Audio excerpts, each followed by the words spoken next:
여러분 반갑습니다. 김덕기입니다. 이번 시간에는요, 자, 1교시 세 번째 과목 심리 측정 및 평가 진행하는 시간입니다. 자, 세 번째 과목이죠. 심리 측정 및 평가. 여러분 제목만 들어도 울렁증이 있죠. 그렇습니다. 우리 청소년 상담사 시험이 어려운 이유는 이 세 번째 과목 심리 측정 및 평가 때문에 어렵게 느껴집니다. 이 과목은 공부를 하면 할수록 어려워요. 오래 할수록 어려워요. 첫째, 학습량이 굉장히 많습니다. 그리고 볼수록 헷갈려요. 헷갈린다. 공부하기도 굉장히 짜증나고 어렵습니다. 그래서 전략적이 필요합니다. 이 세 번째 과목은요. 전략이 필요하다. 전략 제가 세운 건 두 가지입니다. 그래서 전략대로 하면 됩니다. 쉽고 재밌게. 첫 번째 전략은 뭐냐면요. 60%는 기본적인 심리의 측정의 밑바탕, 기본 베이스예요. 예를 들면 뭐 척도라든지 규준 또는 뭐 신뢰도, 타당도 이런 것들은 공부하면 누구나 다 맞을 수 있는 문제들입니다. 그래서 강의만 들으면 60점은 맞을 수 있습니다. 근데 인간인지라 실수할 수 있지 않습니까? 그래서 50만 맞아도 됩니다. 나머지 과목들은 쉬우니까. 두 번째 과목은요. 두 번째 전략은 40%는 굉장히 어려워요. 이 40% 때문에 어렵게 느껴지는 거예요. 이 40%는 우리 이제 다행인 것은 우리 시험이 100점 맞는 시험이 아니에요. 평균 60만 넘으면 됩니다. 그리고 어려운 과목은 40점만 맞으면 돼요. 40점만 넘으면 돼요. 즉 35점은 과락이지만 40점만 맞아도 됩니다. 그러니까 여기는 진짜 나는 이거 심리 측정 평가하다가 심리 돌아버리겠다. 그런 분들은 40만 맞아도 됩니다. 집단 상담의 기초나 학습 이론이나 또는 상담 이론이나 뭐 이런 데서 80 맞아주면 되겠죠. 그래서 이 전략은 40%는 사실 저 같으면 포기해요. 근데 이제 공부니까 기본적인 이론에서는 제가 많이 뺐어요. 왜? 이론서의 책을 읽으면 또 보거든요. 바이러스 또 봐요. 봐도 모르는 걸. 주로 석박사 과정에서 1년 동안 공부해도 잘 모르는 부분들이 어떤 부분이냐면요. MMPI 해석 방법들. 이런 것들은 석박사 과정에서도 힘들어요. 기본적인 내용은 알겠지만 두 번째, 주로 투사 검사 내용들이 굉장히 어려워요. 투사, 로샤의 잉크 반전 검사의 해석 방법들, 또 TAT, 주제 통각 검사의 해석 방법들, 또 HTP, 사람, 나무, 사람, 사물, 그렇죠? 집, 사물, 사람에 대한 이런 해석 방법들, 또 퍼스널, PAI, 성격 평가 질문지 이런 내용들은 전문적인 내용들이거든요. 사실 이거 6개월 동안 달달 외워도 시험 맞추기 힘들어요. 이런 거 공부 때문에 어렵게 느껴지거든요. 그럼 이거 교수님 어떻게 해요? 이런 거는요. 기출문제 풀이로서 해설을 해야 돼요.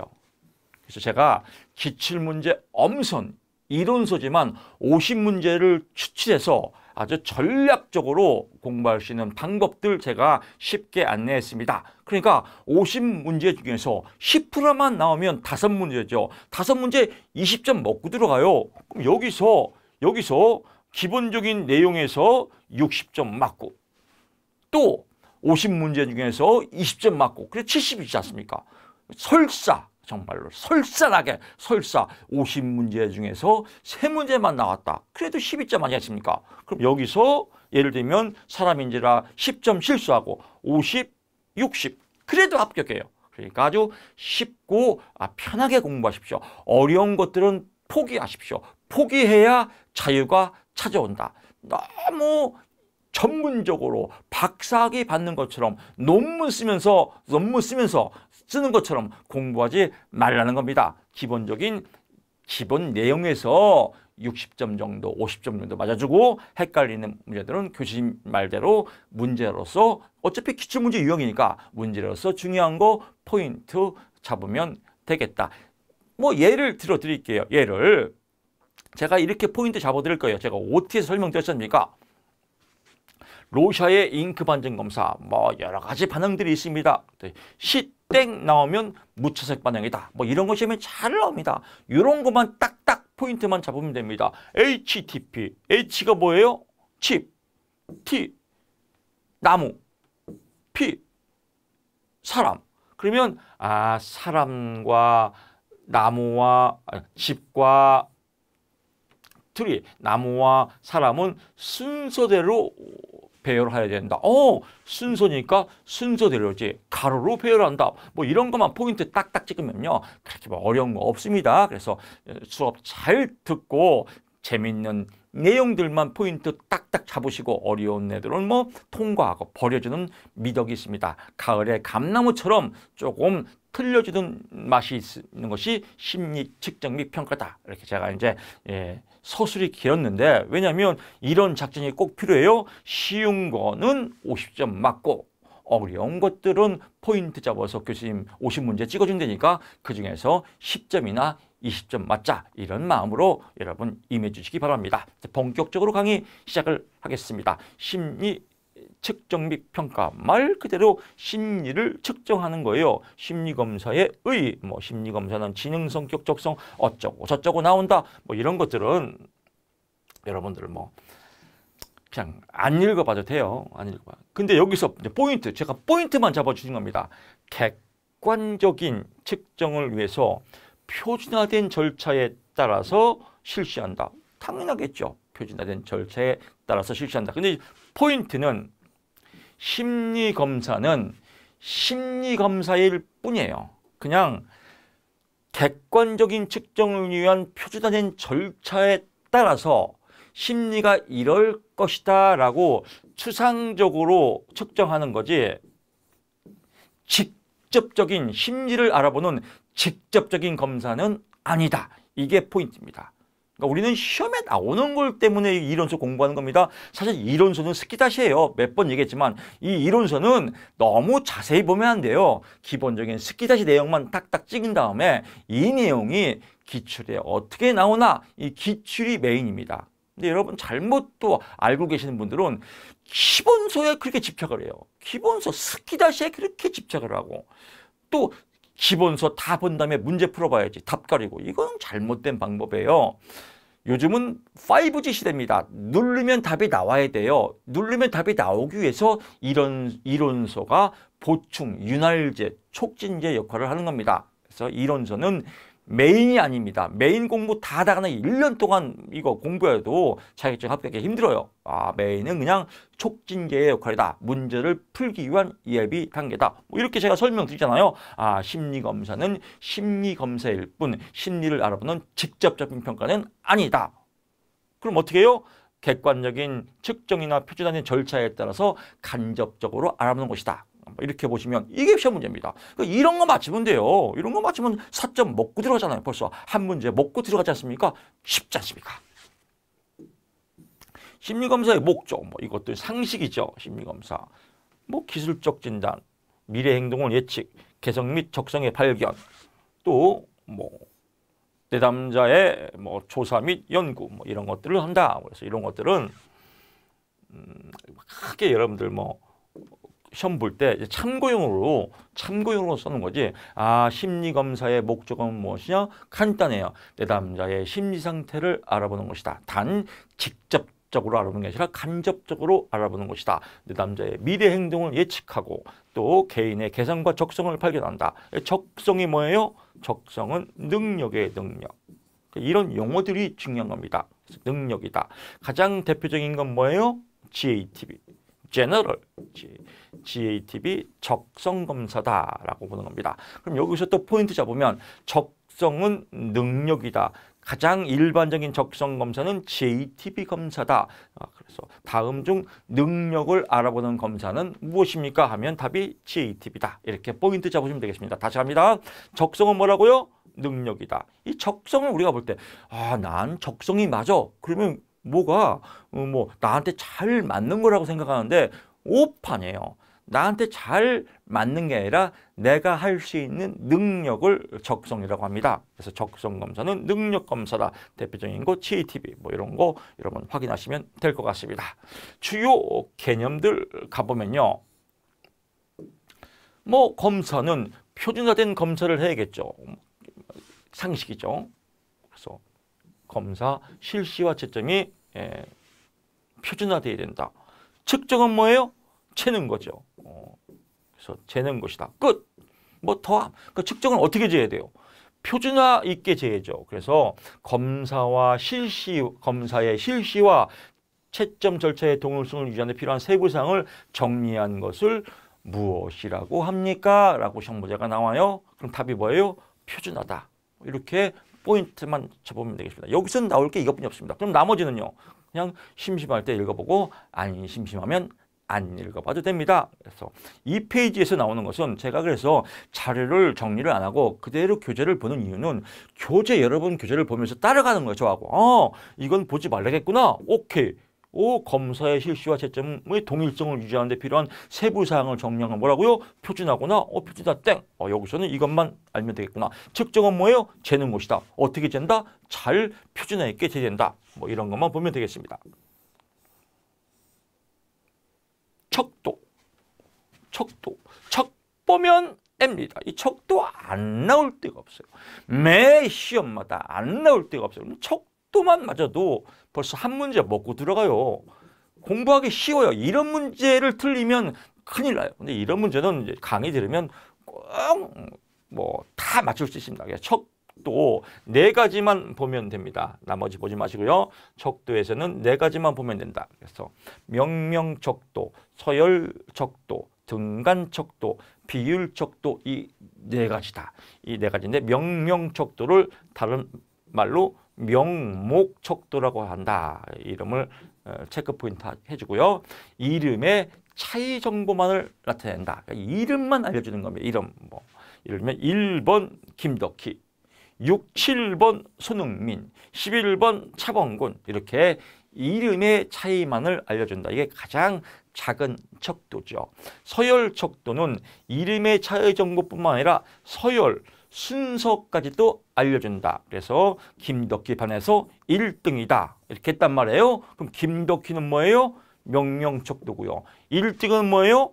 순서를 알려주니까 명명척도와 서열척도가 이루어졌다. 그러니까 서열척도는 명명척도가 같이 포함이 되겠죠. 이렇게. 등간척도는 마찬가지요. 명명척도뿐만 아니라 서열척도뿐만 아니라 등간척도까지도 이루어져 있다. 이렇게 보는 겁니다. 즉 문제가 이렇게 꼬셔요. 문제는 출제자가 여러 번 틀리게끔 꼬시는 거니까요. 어떠한 문항이 등간척도는 해당이 되나 서열척도는 해당이 안 된다. 이렇게 나온단 말이에요. 그러면 웃기지 마라 땡. 등간척도가 허용이 되어 있으면 당연히 서열은 그 안에 포함되는 거겠지. 이렇게 보시면 됩니다. 비율은 당연히 3가지가 다 포함되겠죠. 명명척도 플러스 서열척도 플러스 등간척도 플러스 얘를 다 해서 비율척도 즉 다 더한 다음에 비율까지도 포함을 하는 것이다. 비율은 뭐예요? 곱하기가 된다. 이건 곱하기. 제가 기출문제에서도 강의를 해드렸지만 기출문제하고 예시를 똑같이 드리는 겁니다. 그래야 반복 효과가 있으니까요. 신앙생활에 교회 출석이 100점, 헌금 100점, 성경 공부 100점, 사랑이 0점이면 신앙은 빵점이겠죠. 왜? 영의 속성, 영이 움직였다는 겁니다. 즉 영의 속성이 있다. 영이 어떤 역할을 작용한다. 이걸 절대 0점이 있다. 영의 속성이 있다. 즉 곱하기가 된다. 이런 겁니다. 그래서 절대 0점이 있는 것은 무슨 척도입니까? 라고 하면 답이 뭐예요? 비율 척도이다. 다음 중 실제 문제는 이렇습니다. 등간척도는 절대 0점이 있다. 이렇게 나옵니다. 웃기지 마라. 절대 0점이 있는 건 비율척도만이다.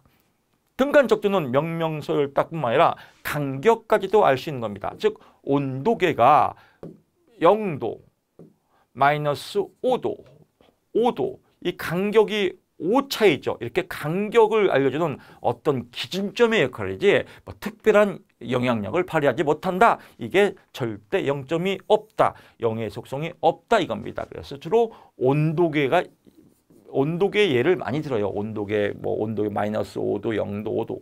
그래서 시험 문제 전략적으로 온도 나오면 답이 등간척도예요. 뭐 묻지도 말고 따지도 말고 뭐 뻔짜예요. 온도 나오면 등간척도, 절대 0점이 있다 나오면 비율척도, 크기가 가장 적은 것부터 큰 걸로 올라간다. 이런 내용만 알면 여기서 무조건 4점 먹고 들어가요. 그래서 공부 어려운 거 아닙니다. 100점 맞으려니까 어려운 거예요. 100점 맞지 말라는데 왜 100점 맞으려고 그래요? 100점도 못 맞으면서 맨 공부 열심히 하고 시험이 안 나온 거 한 문제 맞으려고 한 달 동안 공부하고 한 문제 두 문제 양이 많으면 그냥 버리면 돼요. 버리면 예를 들면 제가 뭐 문제 풀이할 때 설명하죠. MMPI 해석 방법 공부하려면 한 달 동안 공부해도 헷갈려요. 그런 문제 포기하면 돼요. 교수님이 문제 찍어줘야 되니까 거기서 나오면 창땡이고 안 나오면 찍자. 이렇게 간단하게 마음먹으세요. 어차피 이런 문제 맞히면 합격이니까 우리 합격만 하면 됩니다. 합격만. 합격증에 이 사람 답만 외워서 합격했으면 안 써 있어요. 그냥 합격 써 있죠. 이 사람 1년 동안 밤새 공부해서 합격했으면 그런 거 안 써 있습니다. 그냥 합격증이 집으로 오는 게 우리의 목적입니다. 뭐 이런 내용들 척도 꼭 나옵니다. 그러니까 척도 벌써 한 문제 먹고 들어갔어요. 너무 이건 100% 나오니까 너무 쉽지 않나요? 그래서 공부 어렵게 하지 마십시오. 이제 타당도 신뢰도 여기도 엄청나게 문제 나와요. 이것도 안 나올 데가 없어요. 그럼 벌써 척도 맞히고 얘 맞히면 두 문제 8점 먹고 들어가잖아요. 그래서 쉬워요. 타당도는 뭐냐? 아주 쉽게 설명을 합니다. 맞냐 안 맞냐야. 맞냐. 제가 지금 여기서 강의할 때 어떤 강의예요? 청소년 상담사 3급 강의를 한단 말이에요. 근데 여기서 부동산 강의를 제가 해요. 그럼 맞아요 안 맞아요? 안 맞죠. 그건 타당성이 없는 거죠. 그래서 쉽게 너무 학술적으로 가면 안 됩니다. 타당도는 뭐냐? 맞냐 안 맞냐. 그래서 보통 이제 청소년 상담사 우리 이제 학부에서 공부하신 분들이 너무 학문적으로 공부해서 공부를 어렵게 해요. 공부가 쉬워요. 용어, 인지, 대가리 이렇게 학부에서 인지, 대가리 이렇게 강의 안 하잖아요. 근데 그게 제일 아름답고 제일 훌륭한 표현이에요. 타당도 맞냐 안 맞냐. 측정하고자 하는 개념이나 속성이 얼마나 이런 거 필요 없어요. 그냥 맞냐 안 맞냐. 이 타당도 뭐 이게 책이니까 써놨지만 간단하게. 저도 대학교에서 교수입니다. 근데 대학에서는 학부답게 강의를 하고 여기서는 또 우리가 목적이 학부가 아니고 학점 따는 것도 아니고 학위 따는 것도 아니에요. 그냥 찍만 따는 거니까 찍만 따게끔 이런껏 합리적으로 효율적으로 여러분이 공부하시는 게 장땡입니다. 신뢰도 갔냐 안 갔냐. 몸무게를 쟀는데 몸무게 저울 쟀어요. 제가 몸무게를 딱 쟀는데 한 번 쟀더니 80kg예요. 그 다음에 또 쟀더니 80kg예요. 이거는 몸무게가 같죠. 그래서 같냐 안 같냐 신뢰도가 있다. 한 번 딱 쟀는데 80kg예요. 그 다음에 올라갔더니 60kg예요. 이건 답이 틀리지 않습니까? 이건 뭐예요? 신뢰도가 없다. 그래서 저울 나오면 신뢰도예요. 저울. 맞냐 안 맞냐 나오면 타당도다. 이렇게 보는 겁니다. 그래서 이런 내용들 체크 포인트 해두시면 되겠고요. 뭐 객관도. 이건 뭐 객관적으로 뭐 이루어지는 거니까 볼 것도 없고 실용도 뭐 이런 것도 참고사항이고 여기서 이제 조금 생각난 김에 난이도라는 게 시험에 잘 나요. 난이도 문항 난이도가 어떻다. 그래서 이런 것들 참고하면 문항을 맞춘 개수예요. 그래서 수험자가 시험을 봤는데 문항을 몇 명이 맞췄냐. 그래서 문항을 맞춘 사람 즉 정답을 맞춘 사람을 시험 본 문항에 반응을 한 사람 사례수로 나눈 것을 무엇이라고 합니까? 라고 하면 답이 난이도예요. 똑같이 나옵니다. 정답을 맞춘 사람을 문항에 대한 반응을 한 사람 사례수로 나눈 값. 그래서 측정이 뭐 0에서 1까지다. 이것을 무엇이라고 합니까? 답이 난이도. 이렇게 보는 겁니다. 그럼 여기서 문항 난이도 어렵고 쉬운 정도예요. 그래서 문항 난이도는 예를 들면 이번에 문항 난이도가 너무 높아 그러면 어려운 문제가 많이 나왔고 문항 난이도가 이번에 되게 쉬웠어. 이거는 쉬운 문제가 많이 나왔는데 이거를 계산하는 난이도 개수가 있어요. 문항 난이도 개수가 있단 말이에요. 개수. 그러면 이 개수는 수치화시키는 거예요. 그래서 문항 난이도 개수가 높다 이렇게 표현을 하면 문항을 맞춘 사람이 많다는 거예요. 그러니까 문항을 맞춘 사람이 많은 건 뭐예요? 문제가 그만큼 쉽다는 겁니다. 그래서 문항 난이도 개수가 높다는 것은 문항이 쉽게 출제되었다. 요 한 꼭지 팍 포인트 잡으시면 될 것 같습니다. 심리검사의 분류입니다. 그래서 뭐 요거는 간단하게 짚고 넘어갈게요. 속도검사와 역량검사. 그래서 속도는 빨리 검사하는 겁니다. 가장 대표적인 것이 수학 능력 시험이에요. 수능 제한된 시간의 문제를 풀어야겠죠. 그래서 시간에 제한을 둔다. 보통 쉬운 문제로 구성되어 있고요. 얼마큼 빨리 문제를 풀 수 있는지 숙련도를 측정한다. 우리 시험도 마찬가지예요. 우리 시험도 속도 검사예요. 청소년 상담사 시험도. 왜? 자세히 보면 다 풀 수 있는데 우리 문항이 길어요. 우리 문항이. 그래서 이 긴 문항을 1분에 다 해결을 해야 돼. 막힘까지. 그러니까 한 번 보고 두 번 보고 생각하면 벌써 에러가 나요. 그래서 빨리빨리 푸는 연습을 해야 돼요. 빨리빨리 푸는 연습을 하려면 포인트를 딱딱 집어내요. 쪽지기처럼. 긴가 민감하면요. 이거 아주 힘든 공부입니다. 그래서 쪽지 빡빡 찍어야 돼요. 모르는 건 찍고 아는 건 빡 뽑아내고 전략적으로 가야 됩니다. 그래서 이렇게 속도 검사는 스피드 검사죠. 숙련도를 측정. 역량은 파워예요. 어려운 검사다. 그래서 시간 제한이 없고 숙련도보다 문제 해결 능력을 본다. 대표적인 게 뭐 수학 경시대회 그런 겁니다. 개인 검사는 뭐 개인이 보는 거고요. 집단 검사는 집단이 보는 거니까 이거 어려운 거겠죠. 여기서 우리가 참고할 것은 개인 검사, 웩실러 지능 검사. 그래서 다음 중 개인 검사와 집단 검사의 차이가 아닌 것은 이렇게 시험 문제가 나오거든요. 그래서 웩실러 지능 검사, 또 GATB 적성 검사, 주제 통역 검사, 투사 검사죠. 또 HTP, 로샤 이게 다 투사 검사입니다.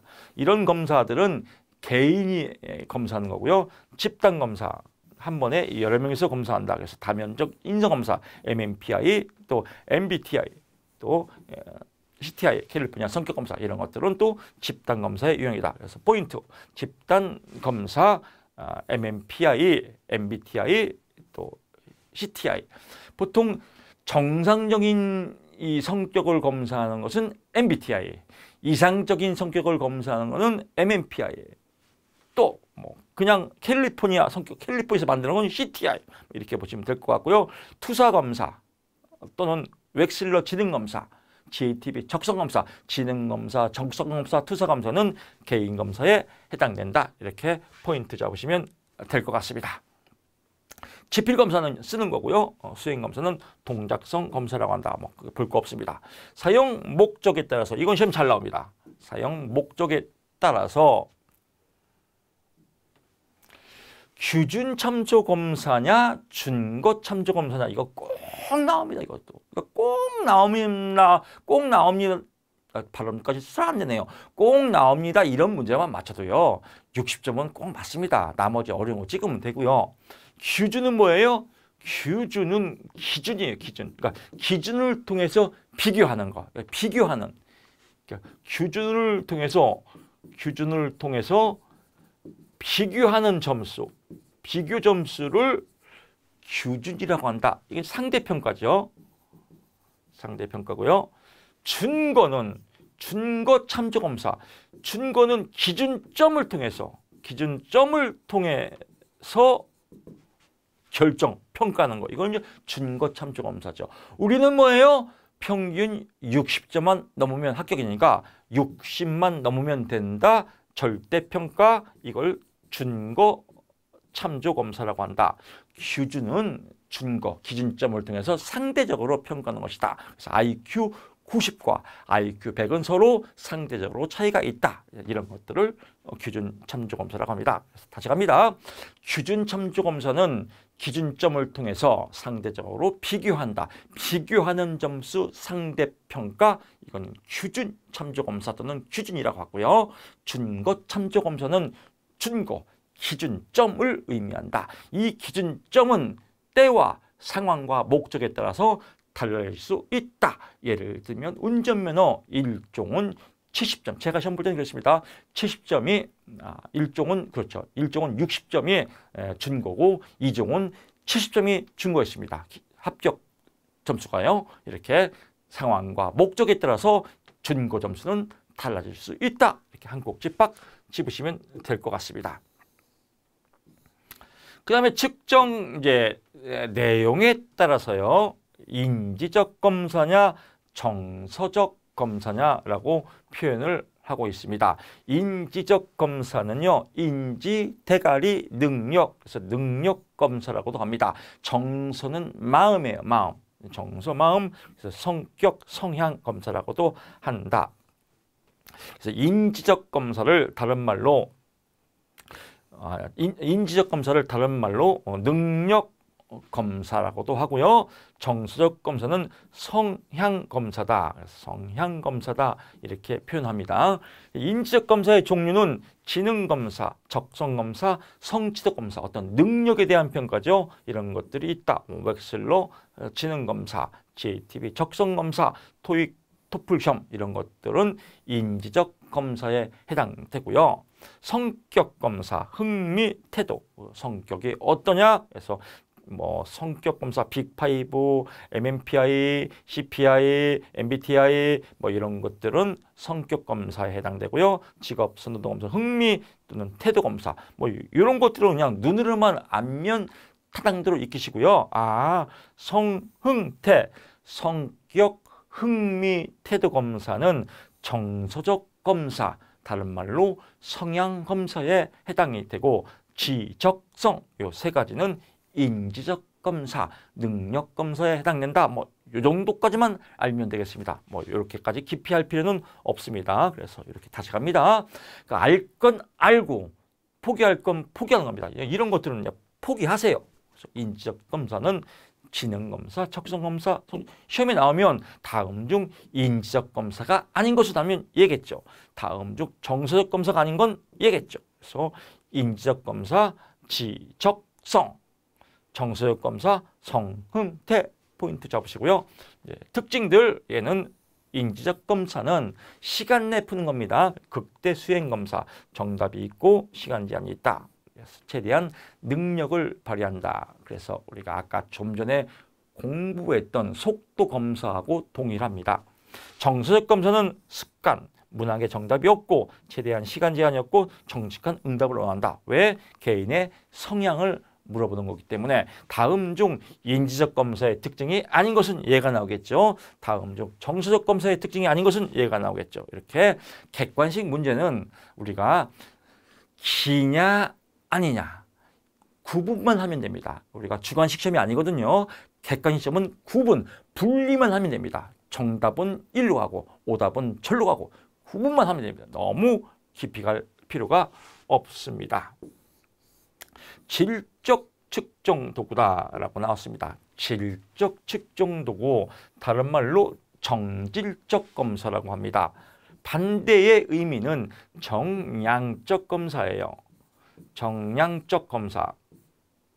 예를 들면 정량적 검사는 양을 측정할 수가 있단 말이에요. 예를 들면 IQ는 양을 측정할 수가 있죠. 그래서 IQ 80, IQ 100 이렇게 양, 어떤 데이터화 시킬 수 있는 검사는 정량적 검사라고 하고요. 이게 점수화 시킬 수 없는 검사는 우리가 질적 측정도구 정질적 검사라고 한다. 그래서 자기 효능감 측정, 반드라의 자기 효능감. 너 자기 효능감이 100점이네? 너 자기 효능감이 90점이네? 이렇게 측정할 수 없다는 겁니다. 직업 카드 분류법. 직업이 들어가 있는 카드를 주고 청소년 상담소 선택해서 청소년 상담소 선택 잘했어 100점 이렇게 안 한다는 거겠죠. 또 직업 제노그램. 제노그램은 이제 직업 가계도라고 그래요. 그래서 조상의 연대표, 할아버지 직업은 뭐고, 아버지 직업은 뭐고, 증조할아버지 직업은 뭐고, 이런 직업군을 통해서 내담자의 미래 직업이나 적성을 알아보는 거, 이걸 제노그램 직업 가계도라고 합니다. 이런 것도 할아버지 의사였어? 의사 80점. 이렇게 점수화시킬 수 없다는 겁니다. 그래서 정리하면 정질적 검사 대표적인 세 가지, 직업 카드 분류법, 제노그램, 또 자기 효능감 측정, 뭐 역할놀이, 하나 더 하면 역할극 하는데 역할극 할 때 너 역할 잘했네 몇 점, 뭐 이렇게. 역할극은 뭐 배우 뽑는 게 아니에요. 네, 심리적 내면을 역할극을 통해서 토해내는 거기 때문에 점수화시킬 수 없다. 뭐 이렇게 보면 되겠습니다.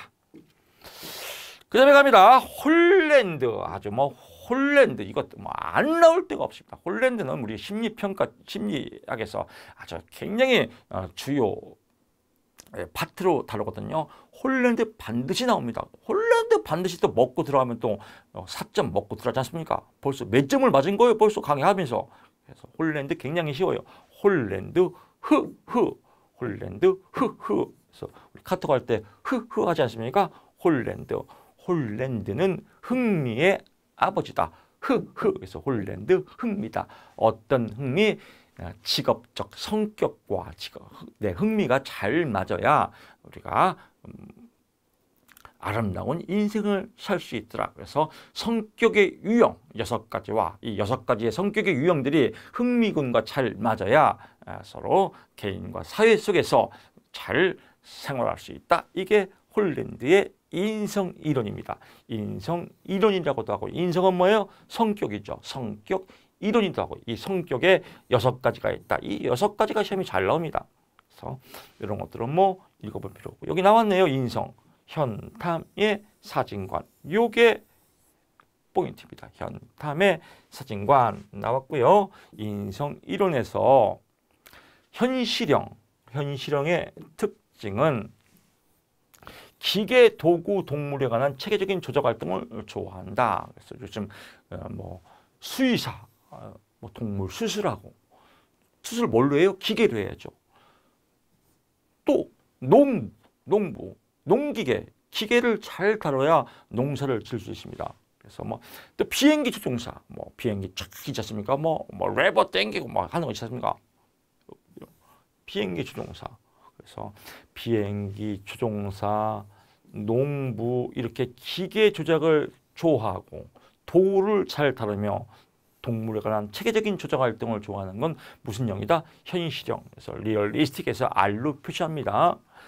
탐구형, 분석하고 호기심이 많으면 조직적이고 정확하다. 그래서 현실형 하면 그냥 기계 조작, 이게 키워드예요. 기계 조작 키워드만 알면 됩니다. 탐구형 하면 연구, 탐구. 어떤 사람이 탐구를 좋아한다 그러면 탐구형, 지가 다 써있지 않습니까? 그 다음에 보면요, 예술형은 연예인이에요. 자유, 창조. 그래서 독창적이고 표현이 풍부하다. 사회형, 우리 청소년 상담사 공부하는 분들이 제일 많죠. 사람 관계를 좋아하고 대화를 좋아하고, 그래서 사람을 돕거나 사람과 대인관계가 좋다. 반면에 기계 도구는 싫어한다. 진취형, 나를 따르라. 그래서 뭐 주로 정치인, 기업인들, 뭐 이런 사람들, 리더십이 풍부하다. 그래서 리더십이 가장 포인트다라고 보시고, 관습형, 꼼꼼쟁이죠. 아주 체계적이고, 체계적인데 현실력은 체계적이면서 기계 조작을 좋아하고, 관습형은 체계적이면서 자료 정리를 좋아하는 겁니다. 그래서 자료 정리를 좋아하는 거, 도서관, 사서, 또는 숫자를 좋아하는 사람들, 은행원들, 회계사, 이런 유형들이 관습형이다. 그래서 이렇게 쭉 나왔고요. 한 번 더 반복하게 되면 현실형이라고도 하고요. 또 시험 문제에서는 실제형이라고 나옵니다. 시험 문제에서는 현실형이라고도 하고 실제적 유형은 이렇게 나와요. 실제적 유형은 현실형이구나, 이렇게 보시면 될 것 같습니다. 특징들 다 써있고 뭐 그냥 이런 거 다 볼 거 없습니다. 농부, 뭐 기계 기사, 비행기 조종사 이 정도만요. 탐구, 뭐 연구, 탐구하는 거, 과학자. 과학자 나오면 벌써 탐구형이죠. 예술형, 예술가. 뭐 덜 볼 거 없습니다. 그 다음에 홀랜드의 육각형 모델에 관한 해석 차원의 주요 개념이에요. 개념. 그래서 육각형. 일관성이 뭐냐? 해석 차원이죠. 일관성. 홀랜드 코드가 이게 육각형이 있지 않습니까? 육각형.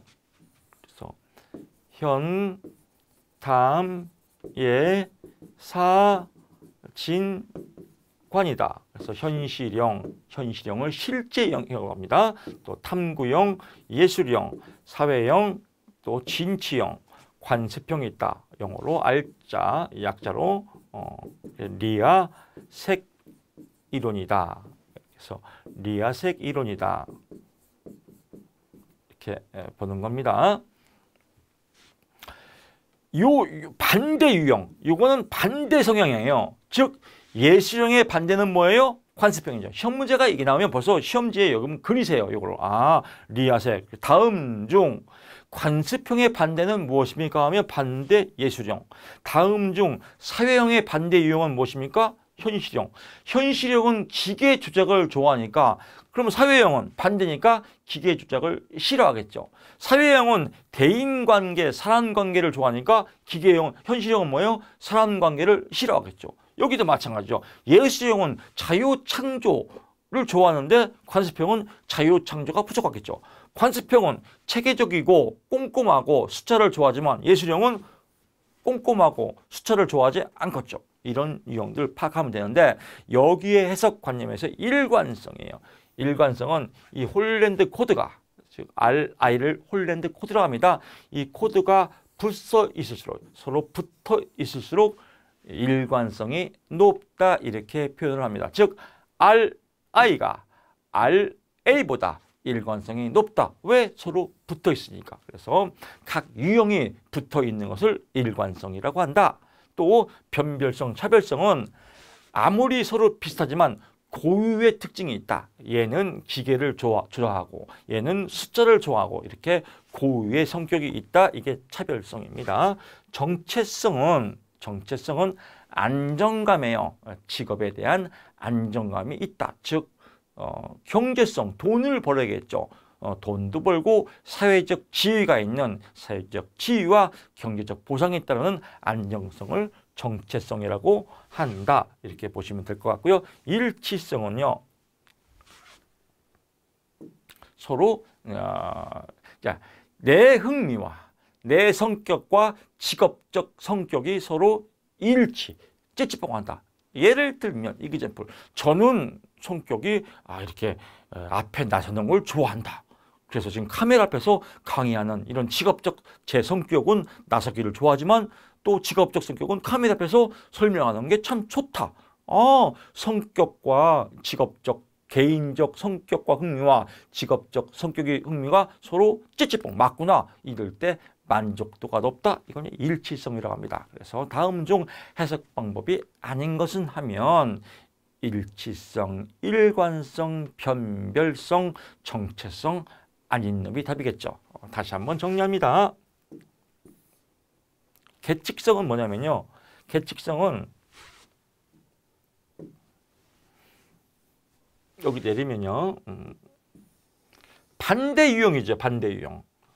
현실형하고 사회형은 반대고 예술형과 관습형은 반대고 이렇게 서로 측정할 수 있을 만큼의 서로 왼수치가 아니다. 반대 유형이다. 이걸 이제 계측성이라고 그래요.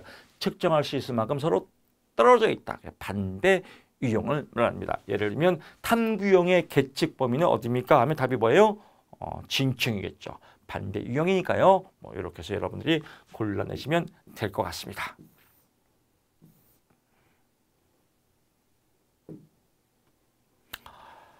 이런 설명이 여러분한테는 아주 좋을 겁니다. 이건 안 봐도 됩니다. 통과하시고요. 여기도 안 봐도 됩니다. 그렇죠. 안 봐도 됩니다. 안 보는 건 보면 안 됩니다. 그냥 책이니까 여러 가지 또 부수적인 내용을 아무리 뺀다고 해도 좀 넣었으니까 이건 안 봐도 됩니다. 저를 믿으셔야 됩니다. 평가도 안 봐도 됩니다. 이제 규준 갑니다. 규준도 시험에 꼭 나와요. 규준도. 그래서 규준 제가 설명드렸죠. 규준이 뭐예요? 규준이랑 딱 나오면 상대평가 비교하는 점수 규준 이게 딱 나와요. 그래서 원점수가 뭐냐? 원점수. 원점수는 원래 맞는 점수예요. 원래 맞는 점수를 뭐라고 그래요? 원점수라고 한다. 그래서 예를 들면 뭐 점수가 70점이다. 어떤 집단인지는 몰라요. 근데 이 70점 맞은 게 원점수예요. 뭐 좋은 집단이건 나쁜 집단이건 하여튼 뭘 했는데 70점이에요. 이렇게 원래 최초의 실시한 심리검사를 채점해서 얻는 최초의 점수를 물어서 한다. 원점수라고 한다. 이 원점수는 기준점이 없기 때문에 어떻게 표현할 수 없어요. 만약에 수학 경시대의 어려운 문제에서 70점이면 잘 본 거지만 뭐 초등학교 국어 시험 문제에서 10점이면 못 본 거죠. 뭐 이렇게 해서 그냥 원래 점수를 표현하는 게 원점수다. 뭐 이렇게 보시면 될 것 같고요. 규준 갑니다. 반복적으로 설명하죠. 규준. 표본을 통해서 개인의 점수를 비교하고 분석해서 해석하는데 필요한 기준이 되고요. 이게 납니다.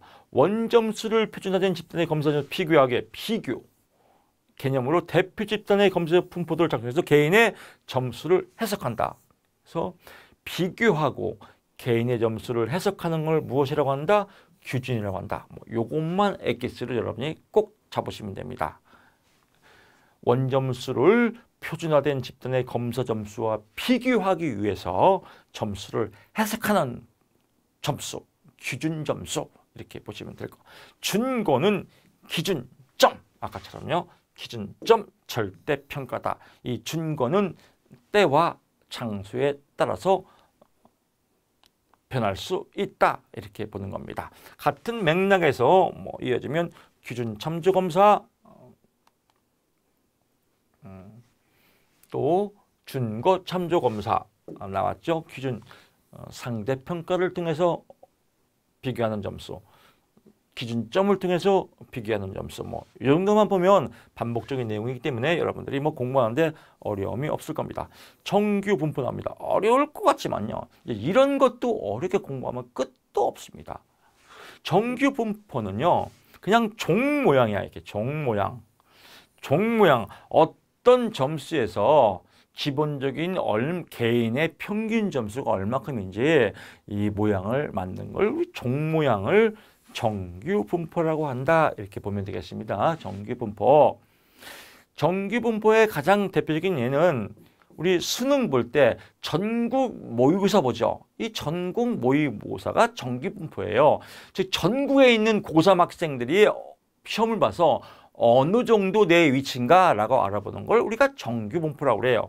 전국에 있는 수험생들을 고3 수험생을 다 모아놓고 이렇게 해서 시험을 본다. 근데 전국에 있는 평균값, 이 평균값을 통해서 마이너스 1, 마이너스 2, 마이너스 3 이렇게 이걸 표준 편차라고 합니다. 이쪽은 플러스 1, 플러스 2, 플러스 3 이거를 표준 편차라고 하죠. 이런 건 그냥 이런 거구나 알면 돼요. 이 표준 편차 이만큼 떨어졌는데 여기서 여기까지를 68%라고 하고요. 두 번째 이 표준 편차를 플러스 마이너스 이 표준 편차를 보통 95라고 하고요. 나머지 5% 여기는 마이너스 2.5 플러스 2.5 상위 2.5에 들어가면 플러스 3 표준 편차다. 하위 2.5에 들어가면 플러스 3 표준 편차다. 68% 이내에 들어가면 마이너스 34 플러스 34 그래서 마이너스 34 마이너스 1 표준 편차 플러스 34 플러스 1 표준 편차 그래서 68% 이내를 그냥 1 표준 편차다. 뭐 이렇게 보는 겁니다. 그래서 뭐 여기까지도 그냥 이해가 되면 아 그런가 보다라고 그냥 구경만 해도 돼요. 근데 이런 점수를 표현을 할 때 복잡하지 않습니까? 예를 들어 평균이 100이에요. 표준 편차가 15이고 정규 분포를 이루는 웩실로 지능 검사에서 전체 사례의 약 68%에 속했다 이겁니다. 그럼 68%에 속했다 이거예요. 68%. 68%가 어디에 있어요? 여기 있지 않습니까? 68%에 속했으니까 1 표준 편차에 해당되겠죠. 68%에 속했으니까 1 표준 편차구나. 점수의 범위. 그러면 이럴 때 점수 범위는 뭐예요? 마이너스 1과 플러스 1 사이에 해당한다니까 평균이 100이니까 100점 만점에서 표준 편차가 15 차이 나니까 1 표준 편차에 해당하는 게 15죠. 그래서 마이너스 15는 뭐예요? 85다. 플러스 15는 뭐예요? 115다. 그래서 85에서 115에 해당된다. 이렇게 보면 되겠습니다. 뒤에 또 기준이 나오니까 그때 또 설명을 드리고요. 표집 이것도 안 나올 데가 없어요. 그러니까 이런 꼭 나오는 문제만 맞추면 됩니다. 표집의 종류죠. 단순 무선 표집, 무작위로 표집한다. 그냥 무작위로 표집하는 걸 이걸 단순 무선 표집이라고 합니다. 제비뽑기. 층화 표집, 다른 말로 유충 표집이라고 해요. 멀리 가지만 층이 있다. 층이.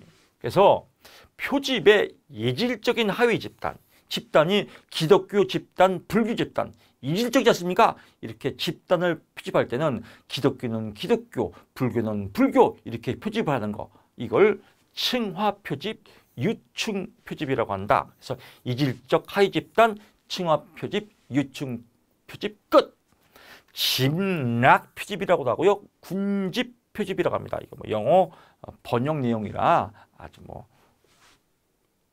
번역을 여러 가지로 했기 때문에 여기서 포인트는요. 다른 거 없습니다.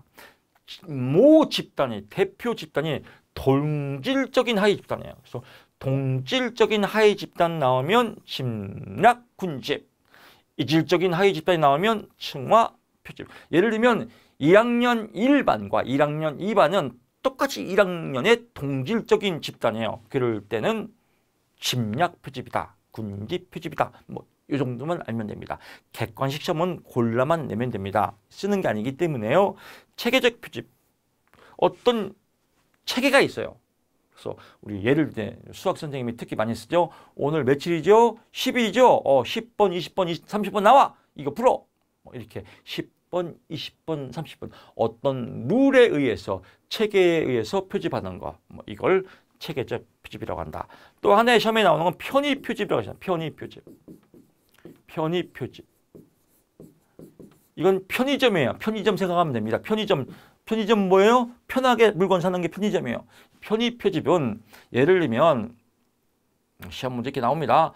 뭐 예를 들면 컴퓨터 중독의 학생들에 대한 어떤 심리 상태를 모으는 거예요. 조사하는 거예요. 그럴 때 뭐 서울 대공원에 가서 표집했어요. 서울 대공원에서 이렇게. 아니면 길거리 공원에서 표집했단 말이에요. 편하죠. 공원에서. 이렇게 그냥 편리에 따라서 표집하는 방법을 뭐라고 한다? 편의 표집이라고 한다. 편하게 모아서 표집한다. 그래서 뭐 예를 들면 또 반복적으로 말씀드리는 겁니다. 시험 문제이기 때문에 컴퓨터 청소년 학생들의 컴퓨터 중독에 대해서 어떤 데이터 조사를 할 때 뭐 공원에서 조사를 했다. 이걸 무슨 표집이라고 하냐? 편의 표집이다. 왜? 편의 데 가서 그냥 쉽게 쓰니까 편의점 생각하시면 될 것 같습니다. 규준 내 집단이죠. 그래서 규준 내 집단. 규준 내 집단이 규준 비교하는 거예요. 어디서? 집단 속에서. 그래서 세 가지. 100분이 점수라고 해요. 100점 만점인 집단에서 비교하는 점수. 100점 만점인 점수 100분위 점수라고 합니다. 그래서 100분위 95에 관한 의미는 이렇게 나와. 100분위 점수, 내담자의 점수보다 낮은 사람들이 전체의 95%에 해당한다. 즉 100점 만점에서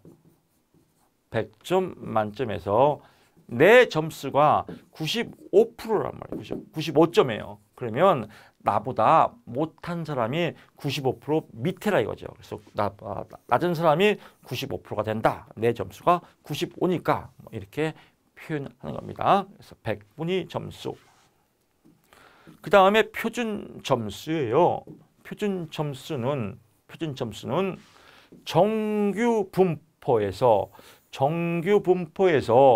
평균으로부터 평균 0이라고 하면 평균 마이너스 1, 마이너스 2, 마이너스 3, 플러스 1, 플러스 2, 플러스 3 이렇게 표준 편차를 이용해서 점수를 매기는 것을 표준 점수라고 합니다. 일명 지점수라고 해요.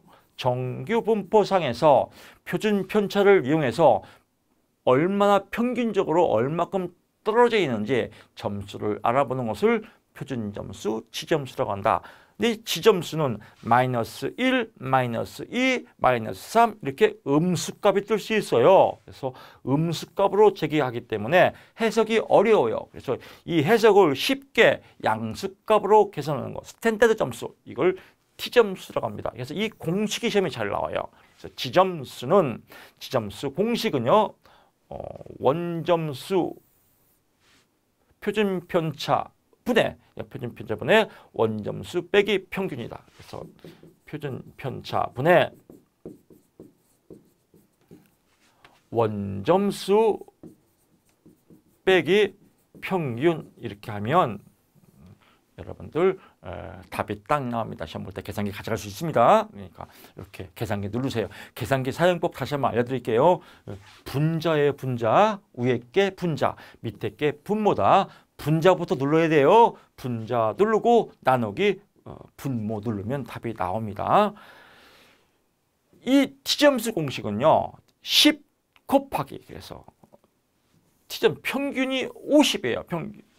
표준 편차가 10이에요. 그래서 10 곱하기 지점수 플러스 50이다. 그래서 평균이 50이고 표준 편차가 10, 지점수 10 곱하기 지점수 플러스 50, 10G 플러스 50. 그래서 10G 플러스 50은 T점수다. 지점수는 표준 편차분의 원점수 빼기 평균이다. 이거 공식이니까요. 이 두 가지는 꼭 외우십시오. 시험에 잘 나옵니다. 표준 등급은 스테9이에요. 9이니까 뭐예요? 1등급부터 9등급까지의 범주다. 진짜 시험에 이렇게 나옵니다. 이런 거 쉽게 나와요. 다음 중 기준에 대한 설명 중 틀린 것은 스테9은 1부터 8까지의 범주로 나눈다. 웃기지 마라. 9이니까 9까지다. 이게 진짜 시험 문제입니다. 이런 문제만 맞으면요. 50점, 60점 금방 맞습니다. 막말로 50만 맞고 수업을 들었는데 반띵만 하고 교수님이 문제 50문제 어려운 거 MBTI 또 뭐 투사검사 다 찍어주는데 거기서 두세 개는 맞겠지. 또 다 찍어서 뭐 한두 개는 맞겠지. 이렇게만 해도 70 맞아. 70. 아무리 어렵다 해도 70만 맞으면 됐죠. 60이 합격인데 불합격될 이유가 없습니다. 강의만 듣고 기본서 강의만 듣고 기출문제 강의만 들으면 여러분들 100% 합격입니다. 제가 책임집니다. 그래서 믿고 따라와 주세요. 100점 맞는 시험이 아닌 게 큰 장점이다. 맞을 거만 맞자. 모르면 찍자. 이면 얼마나 쉬워요. 발달 기준 갑니다. 발달 기준은 뭐 발달에 따라서 이루어진 겁니다. 그래서 발달, 얼마큼 발달됐냐, 학년에 맞게 발달이 되었냐, 연령에 맞게 발달이 되었나, 언어나 이런 기준이 서열이 맞게 발달되었냐. 상식이니까요. 이런 건 뭐 그냥 골라낼 수 있을 겁니다.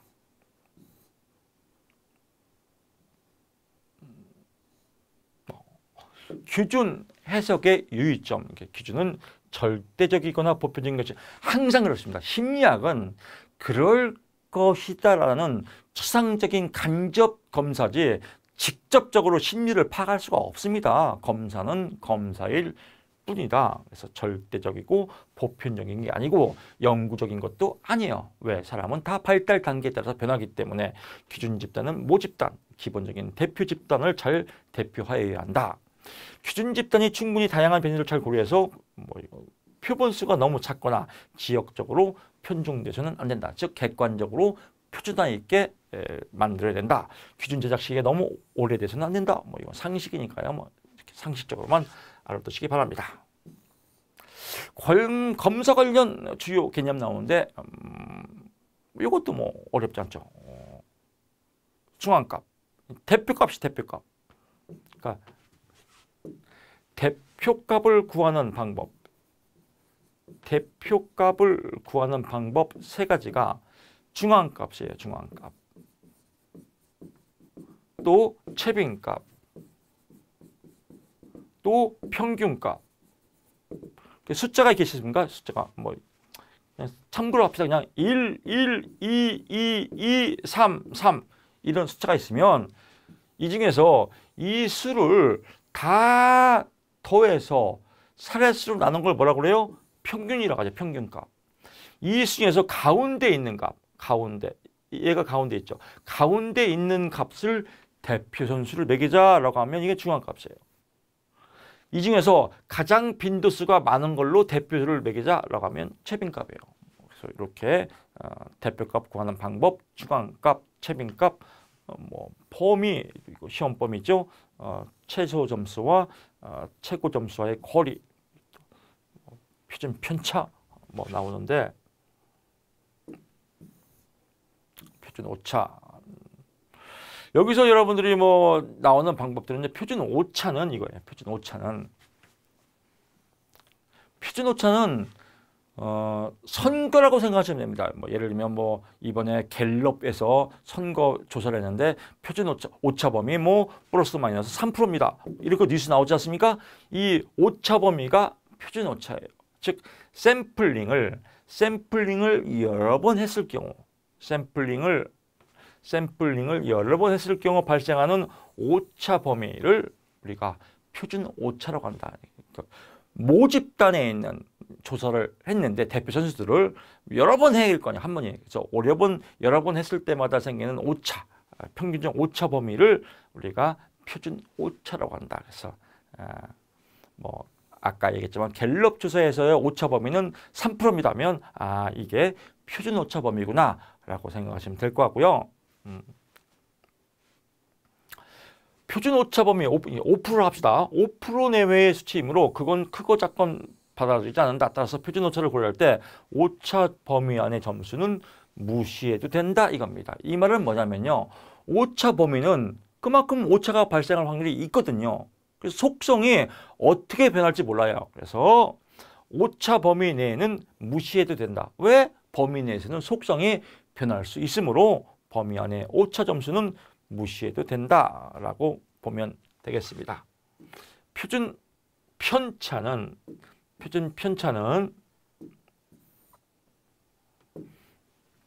아까 얘기했죠? 이 용어들이 좀 어려워요. 정규 분포에서 떨어진 거리, 이 떨어진 거리를 표준 편차라고 해요. 그래서 이제 여기서 이제 여러 가지 용어 나왔지만 제가 쉽게 정리를 해드리면 대표값을 구하는 거는 평균값, 중앙값, 최빈치다. 이렇게 포인트 팍 잡으시고요. 분산도는 흩어진 정도를 의미합니다. 흩어진 정도를 알아보는 것은 시험 범위가 얼마큼 흩어져 있나, 표준 편차, 정규 분포에서 얼마큼 흩어져 있나, 사분위 편차, 4명이 오디션 할 때 심판관 있지 않습니까? 그래서 높은 점수는 빼고 낮은 점수는 빼고 2명의 점수를 더해서 평균 내는 거, 이걸 사분위 편차라고 합니다. 뭐 이런 것들은 분산도, 흩어진 정도를 알아보는 거에 해당된다라고 보는 겁니다. 자, 이렇게 해서 강의 1강 마치고요. 또 실내도 타당도는 커피 한 잔 먹고 또 강의를 시작하겠습니다.